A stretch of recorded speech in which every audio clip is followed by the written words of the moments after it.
Buenos días, hermanas. Continuamos con la serie La Carta a los Hebreos y vamos con el tema número 24. El día de hoy se llama Cristo, nuestra ayuda oportuna. Con este tema vamos a concluir ya el capítulo 4 y voy a darle lectura.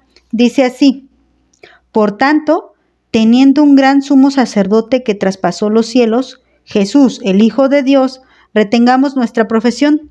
Porque no tenemos un sumo sacerdote que no pueda compadecerse de nuestras debilidades, sino uno que fue tentado en todo según nuestra semejanza, pero sin pecado. Acerquémonos, pues, confiadamente al trono de la gracia, para alcanzar misericordia y hallar gracia para el oportuno socorro. Bueno, este tema les va a aparecer en sus Biblias, a lo mejor si tienen la Reina Valera, como si fuera otro tema independiente a lo que veníamos estudiando. Pero recuerden que tanto los versículos, la separación de capítulos y versículos y los subtemas, esos se les dieron después, no fueron añadidos en el original, en la carta original, para que me entiendan. Entonces, entendiendo esto, las primeras dos palabras que son por tanto, estas son dos palabras que conectan la idea anterior con la idea siguiente. Es decir, hay una unión en el tema que veníamos hablando con el tema del que vamos a hablar. Ahora vamos a hablar de Cristo como gran sumo sacerdote, pero no olvidemos que esto es debido a lo que veníamos hablando anteriormente. Veníamos hablando del ejemplo de desobediencia de Israel.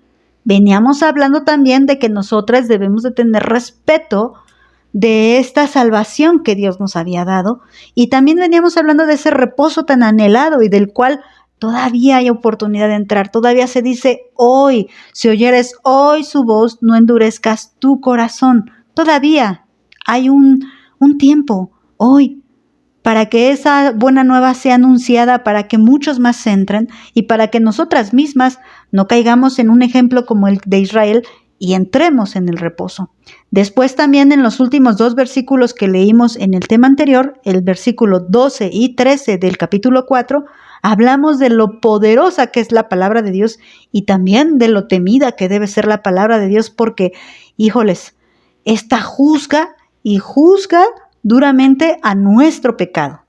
Entonces, ahora viene con unas palabras suaves, podríamos decir, unas palabras de ánimo, porque el objetivo de la palabra de Dios nunca es destruir a una persona. Por el contrario, sí es exhibir el pecado, pero para que esta persona se arrepienta y vaya a Cristo. Y es lo que vamos a encontrar en estos versículos, cuando dice por tanto, o sea, por tanto que estamos en pecado, por tanto que la palabra de Dios ha exhibido lo mal que estamos viviendo, por tanto que hay muchos que se están endureciendo, por tanto que debemos anhelar y procurar entrar en el reposo. Por tanto, entonces, entendamos algo muy importante, que tenemos, y no solamente tenemos, sino necesitamos a Cristo. Y ahora va a poner a Cristo como superior al sumo sacerdote. Recuerda que en todas estas partes hemos visto la persona de Jesucristo como superior a alguien más. Repito, superior a los ángeles, superior a los profetas, superior a toda la creación, superior al mismo Moisés, superior a Josué, ya vimos, superior a David, y ahora vamos a verlo como superior a Aarón y a todos los sumos sacerdotes que hubieron en la historia. Jesús ahora es puesto como el gran sumo sacerdote. Y fíjate que la palabra sumo, de sumo sacerdote, ya está hablando de un sacerdote superior. El Señor estableció el sacerdocio para Aarón y para sus descendientes. Y cuando estableció esto, lo puso a él como el sumo sacerdote y a sus hijos como sacerdotes. Entonces, todos cumplían la función de sacerdocio, pero el único que podía entrar al lugar santísimo era el sumo sacerdote, es decir, el principal, el jefe de los sacerdotes, era el único que podía entrar al lugar santísimo. Pero ahora pone a Cristo como el gran sumo sacerdote, o sea, el superior a los principales de los sacerdotes. Cristo como superior a los sumos sacerdotes, el principal de los principales. muy superior, muy por encima de ellos. Y dice que nosotros tenemos ese gran sumo sacerdote porque debemos de recordar que la función de un sacerdote es interceder delante de Dios por los hombres. Y nosotros tenemos ese gran sumo sacerdote. Y lo estaba diciendo a los hebreos que bien que entendían la función de un sumo sacerdote. Si querían que sus pecados fueran expiados, recuerda que año con año ellos tenían que llevar un cordero. Y era sacrificado y ofrecido por el sumo sacerdote. Pero Cristo lo es todo. Y en esta carta lo vamos a ver. No voy a entrar en la parte del cordero, pero ahorita vamos a ver que es el gran sumo sacerdote. Él cumple con esa función y nadie la cumple tan bien como Él lo hace. Y dice que teniendo a Él, a Cristo, y nos dice aquí, teniendo un gran sumo sacerdote que traspasó los cielos. ¿Y qué es esta palabra de traspasar? Vamos a buscarla en su original griego. Y esta palabra también puede traducirse como venir, atravesar, visitar. Él viene desde los cielos. Es como si dijéramos, Él no tenía la necesidad de venir, pero vino, lo traspasó. Y lo vamos a ver también en esa semejanza que Él tuvo. Y lo voy a decir en estos versículos. Traspasó los cielos, Jesús, el Hijo de Dios, pero este sumo sacerdote solamente va a ser nuestro gran, no olviden esa palabra tan importante, gran sumo sacerdote, siempre y cuando nos vuelve a repetir por tercera ocasión la importancia de retener la fe. Recuerden que la palabra profesión se puede cambiar o también se traduce como confesión y también se puede entender como fe, la confesión de nuestra fe. La tenemos que retener hasta el último instante de nuestra vida y así tenemos la certeza de que Jesucristo es nuestro gran sumo sacerdote. Por tercera ocasión, esto quiere decir que es importante, hermanas. Retener la fe es súper importante. Por eso lo está repitiendo. Versículo 15, porque no tenemos un sumo sacerdote, y fíjense cómo aquí no dice un gran sumo sacerdote, sino dice, no tenemos un sumo sacerdote como el que ellos en su tiempo sí tenían, un sumo sacerdote común y corriente, un hombre, un ser humano, pecador como ellos. Dice, que no pueda compadecerse de nuestras debilidades, sino uno que fue tentado en todo según nuestra semejanza, pero sin pecado. Y aquí también vamos a detenernos. Hay un punto bien importante. Primero, les repito, no dice que un gran sumo sacerdote. Eso quiere decir que estaba hablando ya no de Cristo, sino de los sumos sacerdotes normales. Y luego regresa a hablar de Cristo cuando dice, si no. Esa palabra si no está diciendo que es opuesto a los sumos sacerdotes.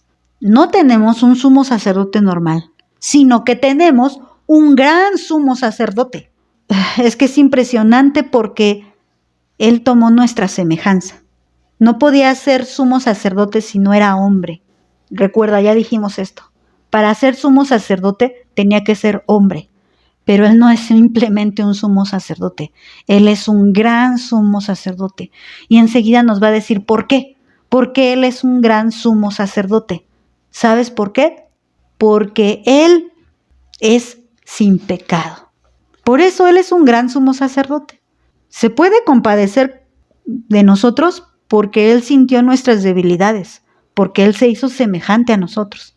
Pero lo que lo hace grande es que Él nunca pecó. Si no, hubiera sido como los otros sumos sacerdotes. Los otros también se compadecían, tal vez. Sí, porque ellos también estaban en debilidad. Pero ellos caían en pecado y tenían que orar primero por ellos. Bueno, me estoy adelantando. No quiero adelantarme. Pero bueno, lo que lo hace grande a Cristo es que Él es sin pecado. Y por lo tanto dice, pues tenemos un sumo sacerdote, un gran sumo sacerdote. Y dice el 16, ¿qué debemos de hacer? Bueno, pues acerquémonos confiadamente, porque nuestro sacerdote es un gran sumo sacerdote, sin pecado, compasivo y que nos da de su gracia. Acércate con confianza a Él, porque Él te comprende, Él te entiende. Él sabe tu debilidad, Él sabe que luchas contra la incredulidad, Él sabe que luchas contra la obstinación, sabe que luchas contra la negligencia de ser descuidada. Él sabe que lo haces, pues acércate, porque lo único que puede ayudarnos a ir en contra, en dirección opuesta al camino a la apostasía, es Jesucristo. No te apartes, acércate, acércate, llama cerca. Acuérdate que la exhortación es llamar a estar cerca. Acércate al trono de la gracia. ¿Y qué es gracia? La gracia es eso que se nos da como regalo que no merecemos, para alcanzar misericordia, eso que nos libra de lo que realmente merecemos, y hallar gracia, nuevamente dice, para el oportuno socorro. Bueno, merecemos el castigo, merecemos la condenación, no merecemos su ayuda, mas sin en cambio Él nos da su ayuda y nos la da de una manera oportuna. Cristo es nuestra ayuda y en el momento indicado. No te da su ayuda cuando no la necesitas. Y esto lo digo en un tono, pues no sé, sarcástico, no sé, irónico, no sé cómo sería la palabra correcta, porque nosotros siempre necesitamos su ayuda. Pero cuando está diciendo su oportuno socorro, es que exactamente en ese momento, cuando necesitas esa respuesta, esa palabra, esa ayuda, es cuando Cristo la envía. No cuando tú piensas necesitarla, sino cuando realmente la necesitas. Y no es como que en algún momento no necesitemos a Cristo, no, sino que se refiere a que siempre Él nos va a sacar de cualquier apuro. Me refiero a lo espiritual y no me estoy refiriendo a que te saque de algún apuro económico, aunque en su misericordia también nos ayuda. Pero aquí está hablando totalmente en sentido espiritual. Necesitamos que Él nos extienda la mano cuando nos estamos ahogando en nuestra incredulidad, como Pedro, que se estaba ahogando y dijo: Señor, ayúdame, que perezco. Y así es el peligro de apostatar. Te puedes ahogar en la incredulidad y el que se ahoga se muere. Y Cristo no quiere que nos ahoguemos. Él extiende su mano para sacarnos, no nos deja ahogarnos. Él quiere que caminemos por fe. Él quiere que andemos por fe. Y quiere que nos acerquemos a Él con confianza, porque para eso se hizo hombre, para que le conociéramos personalmente, para que le conociéramos por fe personalmente. Así que Cristo es nuestra ayuda en el momento oportuno. Por eso dice, la gracia de encontrar el oportuno socorro. Y ese es Cristo. Vamos a dejarlo aquí, hermanas. Que Dios les bendiga.